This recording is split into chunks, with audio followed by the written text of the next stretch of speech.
옆에 앉아있는 지체들 향해 올 한 해 정말 고생 많았습니다. 덕분에 참 감사합니다. 이렇게 한 말씀 해주면 좋을 것 같습니다.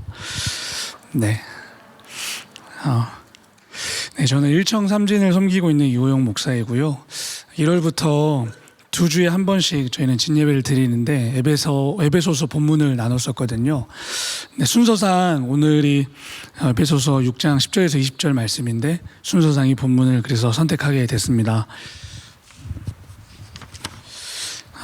비단 그리스도인뿐만 아니라 그리스도인들조차도 성경이 정말 어렵게 느껴지기만 합니다. 목회자인 저조차도 그렇습니다. 그렇게 느껴질 수밖에 없는 이유는 성경과 우리 사이에 놓여있는 간극 때문일 것입니다. 시간, 공간, 언어, 사회 문화, 사상의 간극이 존재합니다.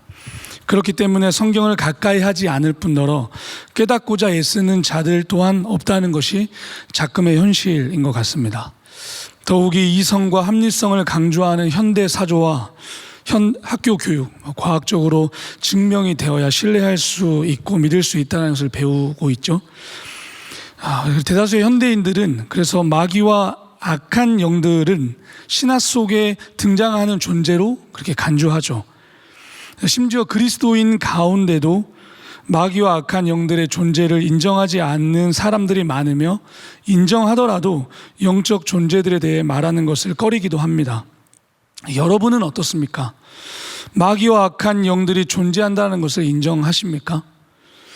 우리 주변에서 펼쳐지는 많은 현상들, 사람들, 심지어는 성도들의 배후에서 우리는 혈과 육, 즉 인간의 차원을 뛰어넘는 움직임들을 감지합니다. 예컨대 히틀러나 나치 정권이 자행한 대대적인 유대인 학살, 극악 묻어있던 일제 강점기, 참혹했던 6.25 전쟁, 그리고 현재의 러시아와 우크라이나 전쟁, 이뿐만 아니라 현대의 수많은 젊은이들의 모습에서 발견되는 마약, 알코올, 음란함, 게임의 중독, 폭력 등 인간성 파괴의 끔찍한 일들이 현재도 벌어지고 있습니다. 이처럼 마귀와 악한 세력들이 우리가 전혀 자각하지 못하는 혹은 자각하려고 하지 않는 세상 사람들과 그리스도인들 가운데 엄청난 위력을 발휘하고 있음을 우리는 목격해 오고 있습니다. 이러한 작금의 현실, 그 이유는 무엇일까요? 저는 이유를 한 단어로 영적 무장 해제라고 표현하고 싶습니다. 마귀와 악한 영들이 존재하지 않는다고 생각하는 것, 존재하더라도 인정하더라도 마귀가 우는 사자와 같이 두루다니며 삼킬 자를 찾는 대적이라는 사실을 잊어버리고 안이하게 대처하기 때문입니다. 이들의 주된 공격의 대상은 성도들임에도 말입니다. 그렇다면 그들의 공격을 막아내고 승리하려면 우리는 어떻게 해야 할까요? 먼저 우리는 마귀와 악한 영들이 존재한다는 사실을 인정하는 것에 그칠 것이 아니라 그들이 강력한 힘을 가지고 우리를 공격하는 대적이라는 사실을 인식하고 경각심을 가져야 할 것입니다. 나아가 구체적으로 어떻게 해야 하는지를 오늘 본문을 통해 살펴보도록 하겠습니다. 6장 10절의 첫 단어를 보겠습니다. 끝으로 라고 시작합니다. 사실 오늘 읽은 6장 10절에서 20절까지의 본문은 4장부터 시작된 권면의 결론이면서 동시에 에베소서 전체 내용의 결론을 제시하는 매우 중요한 내용입니다. 4장부터 시작된 권면의 내용은 다음의 표와 같습니다. 슬라이드 1번 열어주시겠습니까? 4장 1절에서 16절의 말씀은 성령의 하나됨을 유지, 성숙에 이르는 것과 거짓 가르침에 직면하여 그리스도의 몸을 세움. 4장 17절에서 5장 14절까지는 의와 거룩과 진리의 삶을 살아냄, 분노를 대하는 태도, 교회를 세우고 생명을 살리는 말, 다른 사람들을 사랑, 성적 부도덕이 없는 말과 행위를 존중, 그리고 5장 15절에서 6장 9절까지는 예배를 드리며 감사, 결혼해서 서로 복종하고 섬기며 사랑, 자식 부모 관계에서 순종하고 노엽게 하지 않음, 종상전 관계에서 순종하고 위협하지 않음. 바울은 위의 권면의 내용을 당시 모두에게 익숙한 로마 제국의 중무장한 로마의 군인을 대한 묘사를 통해 에베소에 있는 성도들이 잘 이해하고 격려하며 힘쓰도록 말해주고 있습니다. 독자들이 선명하고도 명확하게 이해할 수 있도록 했던 바울처럼 현대 시대의 목회자들이 성경과의 우리 사이에 있는 시간, 공간, 언어, 문화, 사회, 사상의 간극을 좁혀서 하나님의 말씀을 잘 이해할 수 있도록 그리고 전달하는 것이 중요한 책무인 것 같습니다. 중요한 것은 바울을 통해 전해주신 이 말씀은 오늘을 살아가는 우리들에게도 여전히 유효하며 적실성 있는 영원한 말씀인 줄 믿습니다. 10절에서 13절의 말씀을 세 번역으로 함께 꼭꼭 새겨가며 함께 읽어보도록 하겠습니다. 슬라이드 2번 여러분들이 한번 꼭꼭 씹어가면서 한번 읽어봤으면 좋겠습니다. 읽어보겠습니다. 말합니다.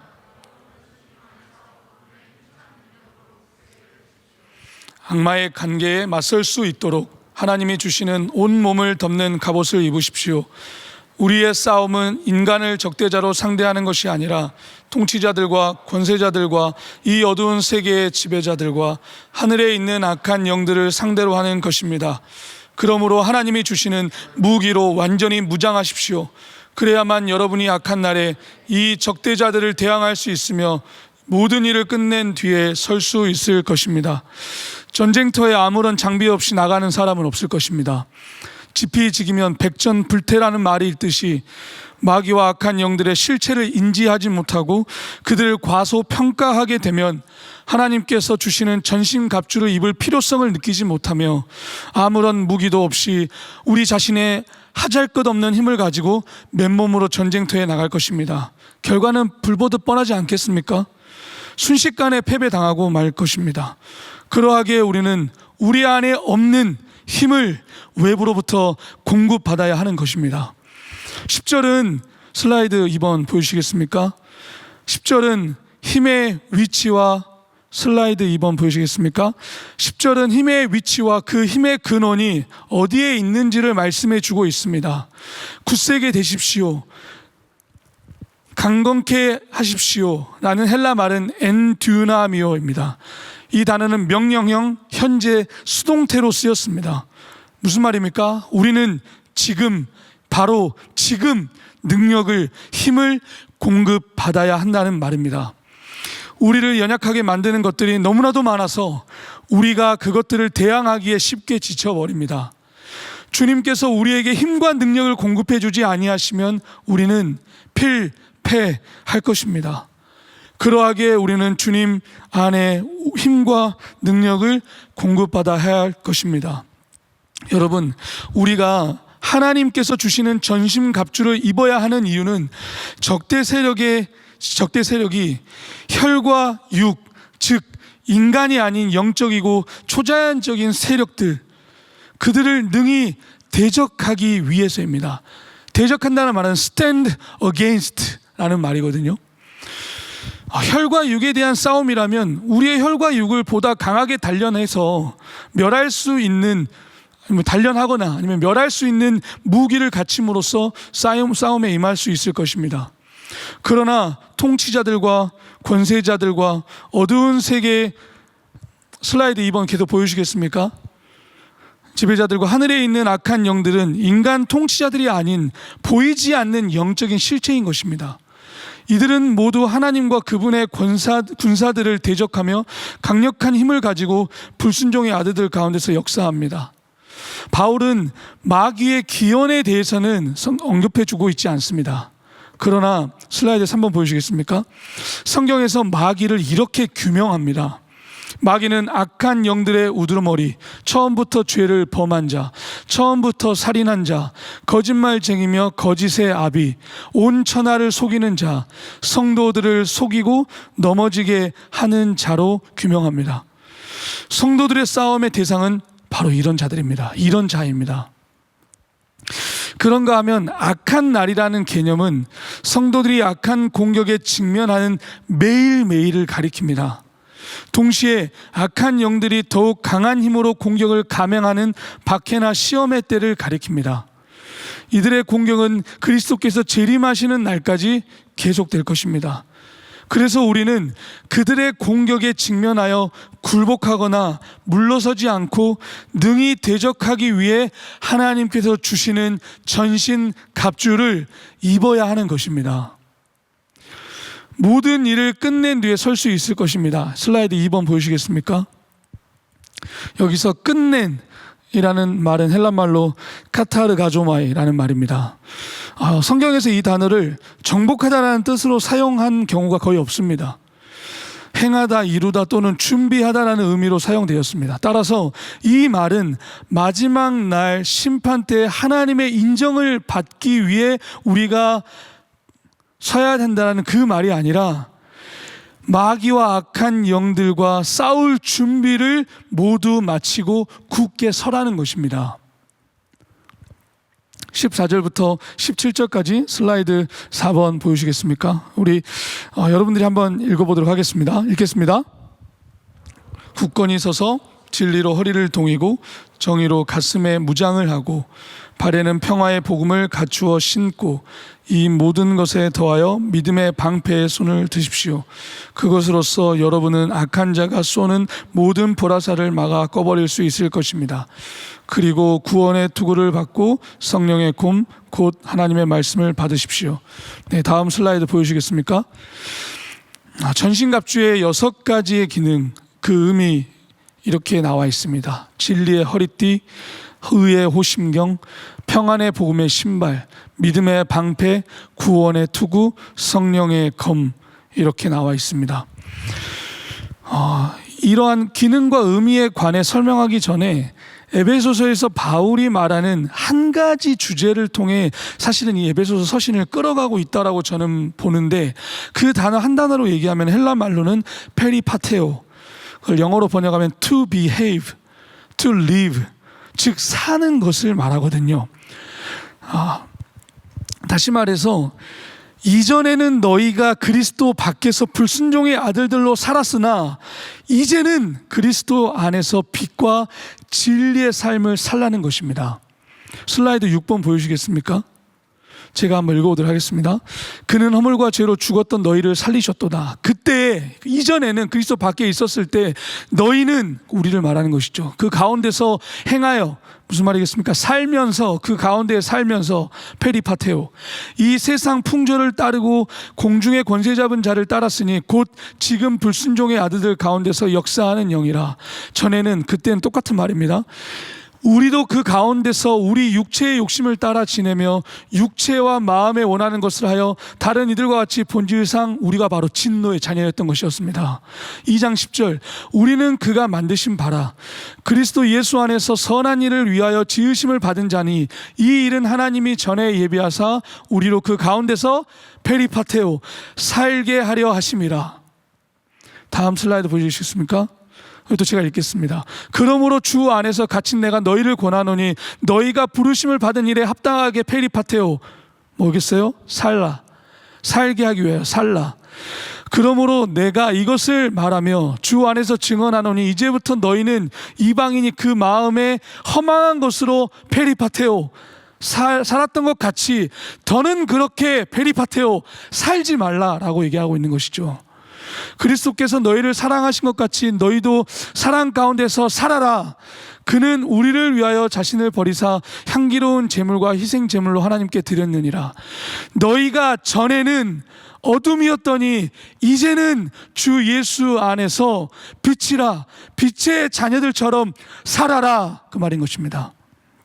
그런즉 너희가 어떻게 살지를 페리파테오, 자세히 주의하여 지혜 없는 자같이 하지 말고 오직 지혜 있는 자같이 하여. 관통하고 있거든요. 사는 것, 삶 자체를 말입니다. 성도들의 삶은 도덕주의와 윤리주의의 삶을 살아간다는 말이 아닙니다. 성도들은 세상보다 훨씬 더 높은 수준의 도덕성과 윤리성을 지향해야 된다는 말입니다. 이걸 잘 모르면 무법주의로 가거든요. 이처럼 전신갑주의 6가지의 장비들은 삶과 직결해서 이해해야 합니다. 진리의 허리띠, 개역개정에서는 의역해서 허리띠라는 단어를 썼는데 그 단어 헬란말로 없습니다. 원문에는 허리띠라는 말이 없습니다. 직역하자면 진리로 너희 허리를 동여매라랍니다. 그렇다면 본문에서 말하는 진리, 헬라 말로는 알레세이아라는 말인데 이건 무엇을 의미할까요? 슬라이드 8번 보여주시겠습니까? 이사야 11장에서 메시아는, 다음 슬라이드 보여주시겠습니까? 메시아는 공의를 허리띠를 삼고 성실로 몸의 띠를 삼는 분으로 등장합니다. 제가 한번 읽어볼게요. 공의로 그의 허리띠를 삼으며 성실로 그의 몸의 띠를 삼으리라. 여기서 성실로라는 단어를 알레세이아라고 썼거든요. 번역을 잘 해놓은 거예요. 그런데 사실 더 정확하게 번역하자면 이 알레세이라는 말은 진실성이라는 말입니다. 진실성이라는 말입니다.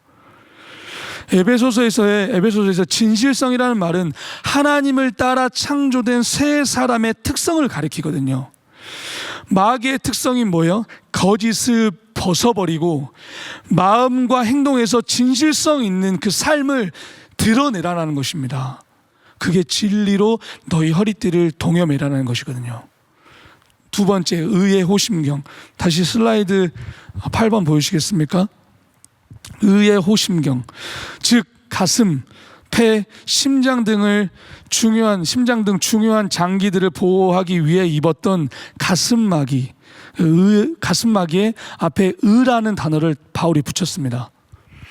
의의 가슴막이란 그러면 무엇일까요?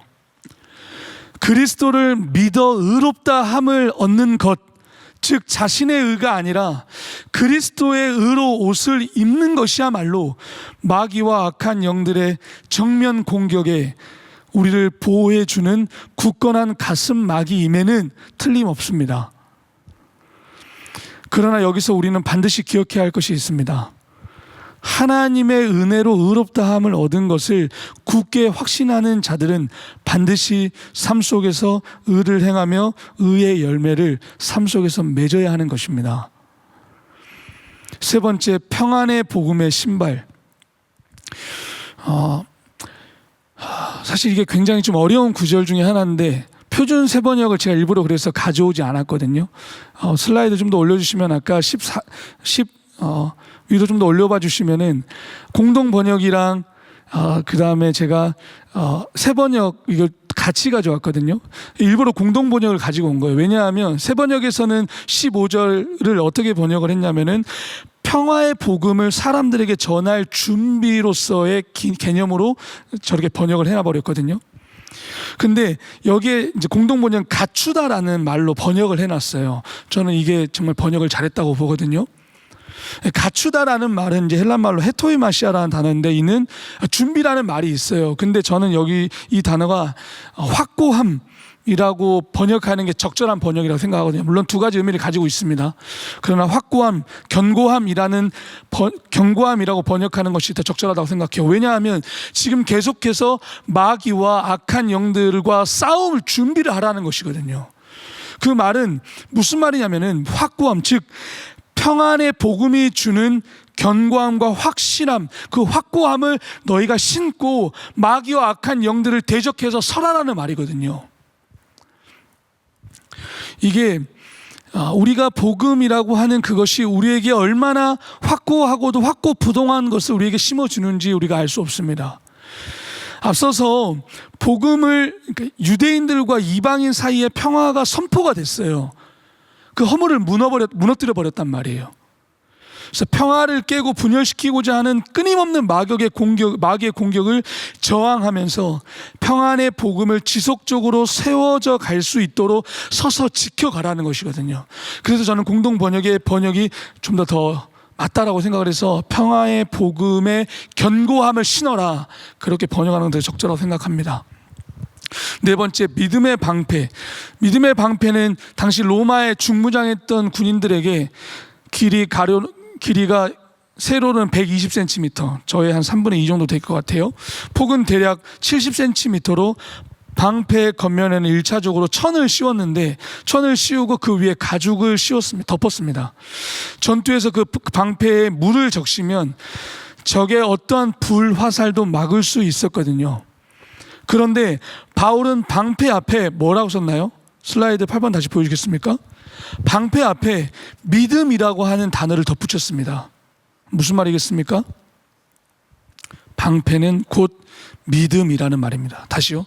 방패는 곧 믿음이라는 말입니다.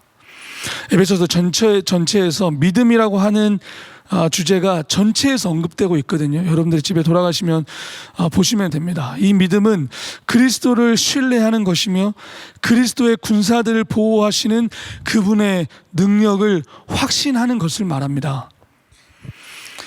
마귀와 악한 영들은 불화살, 즉 모든 종류의 죄의 유혹과 시험, 의심, 분노, 미움, 절망, 육신의 정욕, 불순종, 두려움, 거짓된 가르침 등을 성도와 교회 공동체에 쏟아대는 거죠. 화살을요. 그러나 방패, 곧 믿음은 마귀와 악한 영들의 공격에도 예수님을 붙들면 막아낼 수 있고 이겨낼 수 있다라고 하는 확고함을 만들어내는 것입니다. 따라서 방패는 곧 뭐라고요? 믿음이라는 것입니다. 다섯 번째, 구원의 투구. 투구는 청동으로 만들어서 또 하나의 중요한 부분인 머리를 보호하기 위해 로마의 군인들에게 만들어준 것입니다. 바울은 투구 앞에 또 뭐라고 덧붙였죠? 구원이라고 하는 말을 덧붙였습니다. 구원은 미래의 궁극적인 구원뿐만이 아니라 현재적 일상을 살아가는 바로 지금 그리스도의 군사들을 구원해 내신다는 것을 또한 의미합니다. 이로써 성도들은 전투의 결과뿐만이 아니라 과정에서도 확신할 수 있는 모든 근거를 갖게 되는 것이죠. 여섯 번째, 성령의 검. 앞선 다섯 가지는 방어용이지만 검은 유일하게 방어용이면서 동시에 공격용으로서 사용할 수 있습니다. 그런데 검 앞에 또 뭐라고 덧붙였죠? 성령의 검이라고, 성령이라고 덧붙였습니다. 친히 이것을 뭐라고 얘기했죠? 바울이요? 하나님의 말씀이라고 설명해 주었죠. 마태복음 4장에서 마귀에게 시험을 받으신 예수님께서 그분의 입에서 나오시는 말씀으로 그 시험을 이겨내신 것처럼 마귀의 공격을 하나님의 말씀, 즉 성령의 검으로 막아내셨죠. 우리 또한 마찬가지입니다. 마귀와 악한 영들의 공격에 하나님의 말씀으로 막아내야 되는 것이죠. 또한 히브리서 4장에서 여러분들이 잘 알고 계시는 것처럼 이 검, 즉 하나님의 말씀은 살아있고 활력이 있어 좌우의 날선 어떤 검보다도 예리하여 혼과 영과 및 관절과 골수를 찔러 쪼개기까지 하며 또 마음의 생각과 뜻을 판단한다 했습니다. 하나님의 말씀으로 다른 누군가를 찌르기 이전에 나 자신의 양심과 나 자신의 영적으로 깨어 있도록 찌르기 위해 그 검을 사용해야 할 것입니다. 승리의 방법을 분명히 제시해 주셨습니다. 그것은 하나님께서 주신 전신갑주를 집어서 입고 마귀와 악한 영들과의 영적 전투에서 그들을 stand against, 어떻게 하면 여러분들한테 이걸 쉽게 설명할 수 있을까 고민해 봤는데 줄다리기를 생각해 보시면 좋겠습니다. 우리는 때때로 내가 서야 될 위치가 하나님의 위치에 있어야 하는데 마귀와 악한 영들의 위치에 서서 끌어당길 때가 있거든요. 근데 대다수의 기독교인들이 잘 몰라요. 자기의 위치가 지금 하나님 편에 서 있는지 마귀의 편에 서 있는지 잘 몰라요. 무지하니까요. 영적으로 무장해제가 돼버렸으니까요. 잘 몰라요. 우리는 근데 끊임없이 우리가 어디에 서야 하는지를 분명히 자각해야 돼요. 우리가 서야 하는 위치는 하나님 편입니다. 마귀의 편에 서서 다른 성도들을 넘어지게 하고 아프게 하는 일들을 너무 많이 자행하고 있거든요. 따라서 우리는 하나님께서 주신 전신갑주를 자신 있게 담대하게 사용해야 할 것입니다. 영적으로 침체될 상황, 영적인 자만에 빠져 있을수록 어떻게 해야 된다고요? 하나님께서 주신 전신갑주를 입어야 할 것입니다. 그것이 우리에게 주신 유일한 승리의 방법이거든요. 다른 방법 없습니다, 여러분. 슬라이드 10번째 보이시겠습니까? 슬라이드 10번째 보이시겠습니까? 네, 18절에서 20절 말씀 세 번역인데 제가 읽도록 하겠습니다. 온갖 기도와 간구로 언제나 성령 안에서 기도하십시오. 이것을 위하여 늘 깨어서 끝까지 참으면서 모든 성도를 위하여 간구하십시오. 또 나를 위하여 기도하기를 내가 입을 열 때에 하나님께서 말씀을 주셔서 담대하게 복음의 비밀을 알릴 수 있게 해달라고 하십시오. 나는 사슬에 매어 있으나 이 복음을 전하는 사신입니다. 이런 형편에서도 내가 마땅히 해야 할 말을 담대하게 말할 수 있게 기도하여 주십시오. 전신갑주가 온전한 기능을 수행할 수 있도록 하는 것은 기도라고 얘기합니다. 마귀를 대적할 수 있는 유일한 방법은 전신갑주이고요. 그 전신갑주의 기능을 바로 수행할 수 있도록 하는 것은 뭐라고요? 기도라고 합니다. 전신갑주를 입어야 하는 목적이 서기 위함이라면 우리가 바로 서기 위해서는 기도의 무릎을 꿇어야 한다는 것이죠. 우리는 홀로 서서 싸우는 것이 아니라 함께 서서 싸운다는 사실을 기억해야 할 것입니다. 전 세계가 열광하는 월드컵 시즌이 이제 개막하는데 특정한 한 선수가 잘하는 것도 중요하지만 11명의 모든 동료들이 서서 유기적으로 움직여야 합니다. 동료 중 한 선수가 싸움에서 지고 넘어지면 상대팀은 그곳을 약점 삼아 끊임없이 맹렬하게 공격해 들어오게 될 것이며 팀 전체가 흔들리게 될 것이고 무너지게 될 것이거든요. 이처럼 우리 자신이 서는 것만큼이나 중요한 것이 우리 옆에 지금 여러분 옆에 앉아 있는 공동체 지체들이 함께 설 수 있도록 기도하는 것입니다. 우리는 서로를 위해 기도하지 않을 수가 없습니다. 우리는 원팀이거든요. 우리는 원팀이거든요. 그리스도를 머리에 둔 원팀이거든요. 그런데 정직하게 우리는 항상 즉 언제나 기도하지 않는 것 같습니다. 깨어있지 않으니 영적인 위기 상황이나 위험이 닥쳐도 그것을 알지 못하고 심지어 기도의 필요성도 느끼지 못합니다. 모든 것들이 순조롭게 풀려나갈 때는 거의 기도할 생각을 하지 않죠. 대부분 어려운 일을 당할 때만 하나님을 찾습니다. 더욱이 공동체 지체들 가운데 적지 않은 사람들이 여러 가지 무겁고 괴로운 일들로 신음하고 아파하고 있는데 우리는 정작 그들의 고난, 그들의 궁핍함을 위해 기도하고 있는지 모르겠습니다. 이들을 위해 더 많이 기도하지 않는 것에 대해 항상 미안해하고 있습니다. 항상 언제나 기도한다는 것은 삶이 순탄할 때나 어려울 때나 한결같이 드리는 것을 말합니다. 우리 자신뿐 아니라 깊은 고뇌에 빠져 있거나 심한 고난에 처해 있는 자들을 위해 깨어 기도하는 우리가 되었으면 참 좋겠습니다. 그런가 하면 바울은 슬라이드 10번째 보여주시겠습니다. 바울은 기도를 부탁할 때 진실로 그들의 도움을 요청하고 있습니다. 슬라이드 10번째 보여주시겠습니까?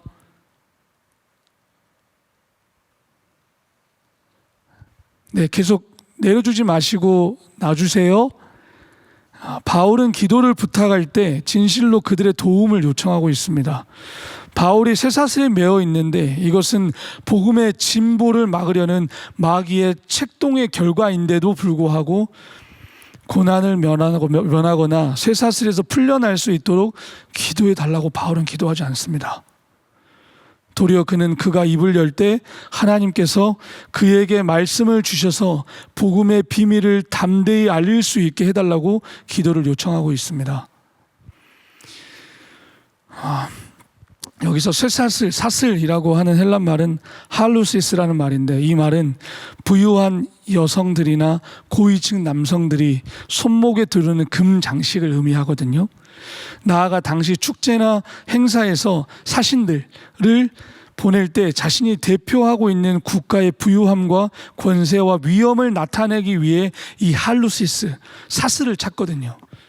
그런데 바울은 십자가에 달리신 그리스도를 섬기기 때문에 쇠사슬로 만들어진 고통스러운 그 쇠사슬이 자신이 주님을 대표하는 사신으로 적절한 표시라고 생각했습니다. 그래서 바울은 에베소에 있는 2년 동안 자기에게 오는 사람을 다 영접하고 하나님 나라 그리고 주 예수 그리스도의 복음을 전파했으며 담대하고도 거침없이 복음을 말했거든요. 집에서 설교를 이렇게 준비하고 있는데 제 자신이 이 말씀 앞에서 굉장히 부끄럽다 생각하고 있었거든요. 근데 갑자기 집에 초인종이 울렸습니다. 설교를 준비하는 목회자들에게 이런 은혜가 있는 것 같습니다.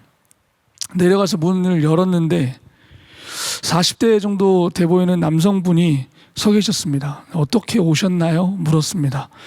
그 질문 앞에 그분의 말은 성서를 믿으시나요? 저는 여호와의 증인입니다 하면서 이 종이를 건네는 것입니다.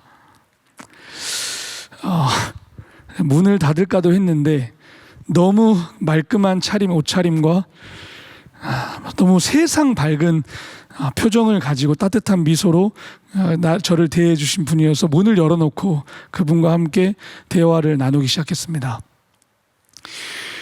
그분은 직장인으로서 자신의 일정을 조율하여 일주일에 3번 이상을 이렇게 집집마다 이러한 전단지를 나눠주며 다니고 있다라고 얘기했습니다. 저는 정말 부끄러웠습니다. 제가 그분에게 말했습니다.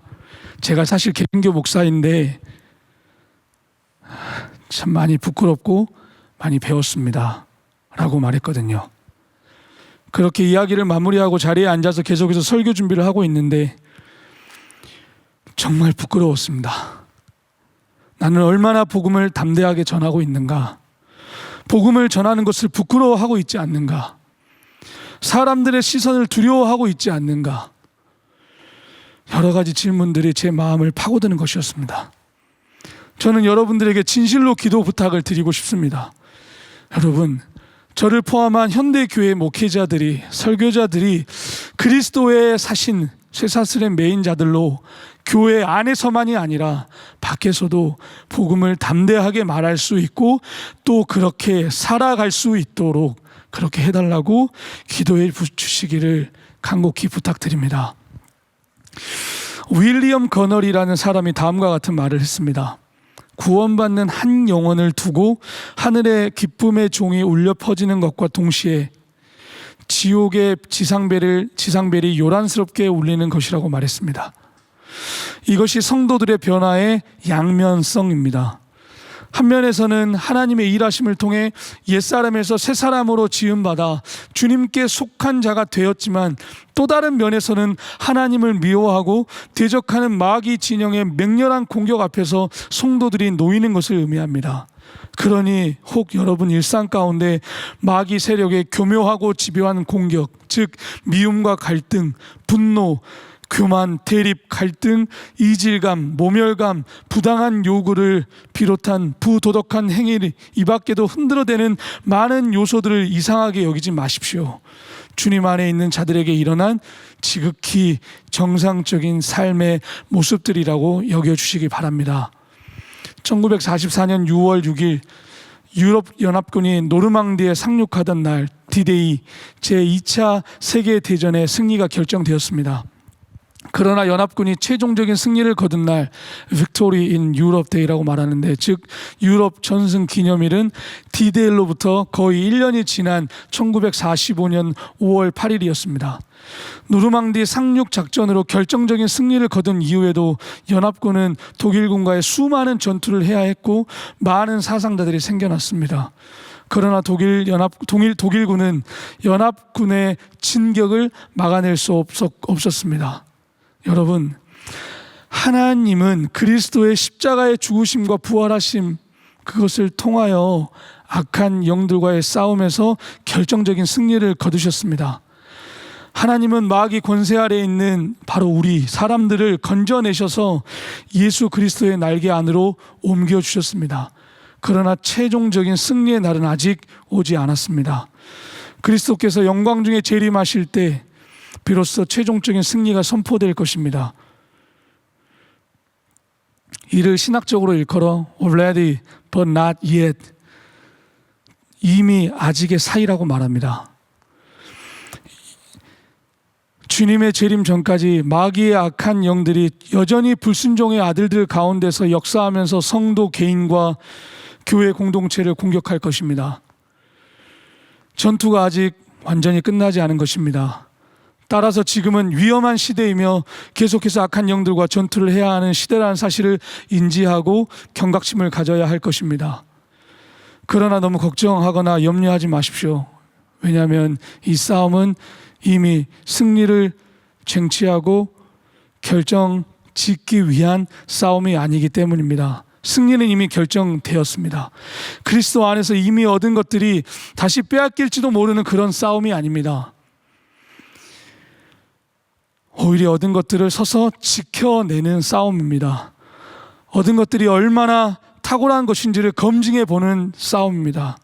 여러분, 은혜는 우리를 수동적인 삶으로 이끄는 것이 아니라 가장 적극적인 능동성으로 이끕니다. 은혜는 우리의 영적인 무장해제로 이끄는 것이 아니라 오히려 영적 중무장을 의미합니다. 많은 그리스도인들이 일상의 현장, 즉 마귀와 악한 영들과의 전투에서 빈번하게 실패하고 그들의 놀잇감이 되고 먹잇감이 되고, 그래서 다시 위로를 찾아 교회에 모이는 작금의 현실. 주님은 분명 우리를 위로하시는 분입니다. 그러나 위로만을 주시는 분이 아니십니다. 주님은 그분의 군사들을 심약한 자로 만들지 않으십니다.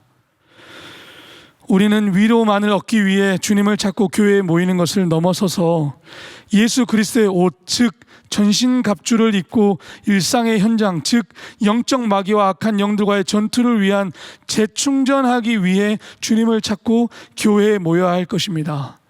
이 싸움은 개개인을 위한 것이면서 동시에 교회 공동체임을 인지하고 이미 승리를 주신 주님께 감사하며 또 주님을 힘입어 다시 나아가 싸우겠노라고 다짐하고 재다짐하기 위해 모이고 예배하며 기도하는 여러분과 제가, 그리고 우리가 나아가 조국 교회와 온 열방의 교회 공동체가 되기를 우리 주 예수 그리스도의 이름으로 간절히 기도합니다.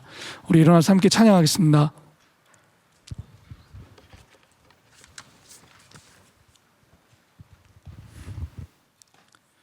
주님 한 분만으로.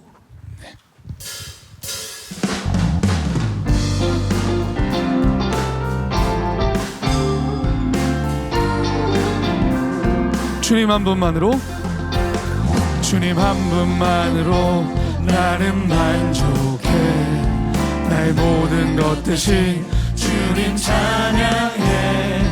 나의 영원한 생명 대신 예수님 목소리 높여 찬양해. 주님 한 분만으로, 주님 한 분만으로 나는 만족해. 나의 모든 것 대신 주님 찬양해. 나의 영원한 생명 대신 예수님 목소리 높여 찬양해. 주님의 크신 사랑 찬양해. 나의 힘과 능력이 되신 주 나의 모든 삶 변화되었네.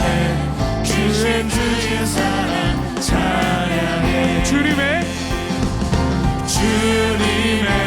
크신 사랑 찬양해. 나의 힘과 능력이 되신 주 나의 모든 삶 변화되었네. 크신 주의 사랑 찬양해. 내가 믿는 분, 내가 믿는 분 예수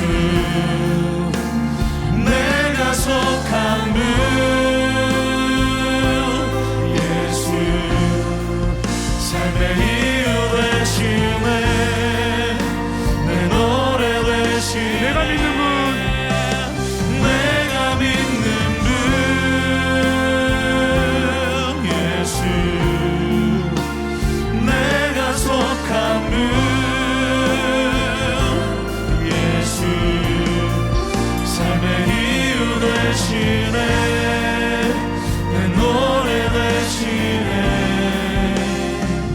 진심으로 이 시간은 좀 특별하게 축도를 하고 싶은데요. 여러분 눈 감지 마시고 저를 한번 바라봐 주시겠습니까? 여러분들의 눈빛을 보고 축복해 주고 싶습니다. 우리 주 예수 그리스도의 은혜와 하나님 아버지의 다함 없는 사랑과 성령 하나님의 교통하심이 마귀와 악한 세력들과의 전투에서 능히 승리하기를 원하고 그렇게 결단하기를 원하는 여러분들의 모든 삶을 축복하며 축원합니다. 아멘.